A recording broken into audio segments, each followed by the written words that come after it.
Isa ang patay habang dalawa naman ang sugatan matapos mahulog ang isang truck sa isang bangin sa Mountain Province. Yan at ang iba pang mga rumarapidong balita mula sa probinsya, hatid ng iba't ibang istasyon sa ilalim ng MBC Media Group. Balita mula sa lalawigan ng Benguet. Nasawi ang isang truck driver samantalang nasugatan ang dalawang kasama nito matapos mahulog sa bangin ang sinakyan nilang truck sa pagitan ng Upper Kutkot, Bangaw Bugyas, Benguet at Mountain Province kahapon. Nakilalang driver na si Denver Adkapan, 33 anyos at nakatira sa Ginsadan, Bauco, Mountain Province. Batay sa report ng Bugyas Municipal Police Station, nangyaring aksidente bandang alas 4:30 kahapon. Inabot ng 4 na oras ang mga rescuers bago nila natanggal ang katawan ng driver na naipit sa loob ng nahulog na truck. Nangyari ang aksidente matapos umanong magkaroon ng mechanical defect ang sakyan ng mga biktima. Nagresponde ang mga personnel ng Bugyas Municipal Police Station nang masaksihan ang aksidente at kagad na naisugod ang dalawang sugatan sa Lutheran Hospital sa Abatan, Bugyas, Benguet. Naiuwi ang bangkay ng driver samantalang maayos ng kondisyon sa paggamutan ng dalawang kasama nito.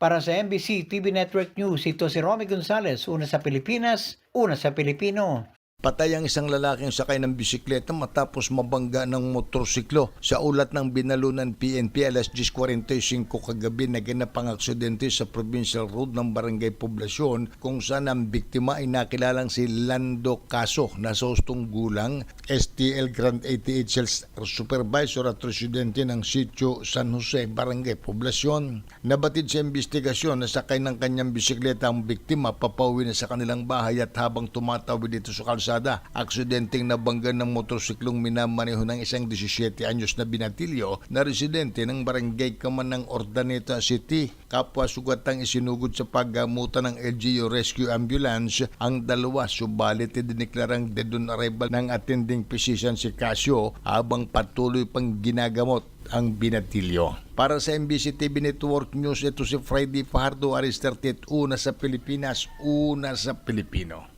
Magkasunod na naaresto ng mga pulis sa bayan ng Silvino Lubos ang dalawang wanted person sa lalawigan ng Northern Samar na parehong humaharap sa kasong pagpatay o murder. Nahuli ang dalawa ng maglunsad ng operasyon ng Municipal Police Station ng Silvino Lubos sa pinamumunuan ni Police Lieutenant Colonel Ilu Engineer Officer in Charge matapos na malaman ang kinaruunan ng dalawang most wanted person. Nahuli itong mga wanted sa Barangay Poblasyon 1 at Barangay Kabungahan, Silvino Lubos. Batay sa report, ang dalawa ay inaristo sa bisa ng warrant of arrest mula sa Regional Trial Court, Laoang Northern Samar. Walang narekomenda na piyansa ang korte para sa pansamantalang kalayaan ng nasabing akusado. Sa kasalukuyan, ang dalawa ay nakaditing na sa Silvino Municipal Police Station Lock-up Detention Facility. Mula sa MBC Network News, Arts 34 Jane Galit Bantayan, una sa Pilipinas, una sa Pilipino. Balita mula sa Davao Oriental.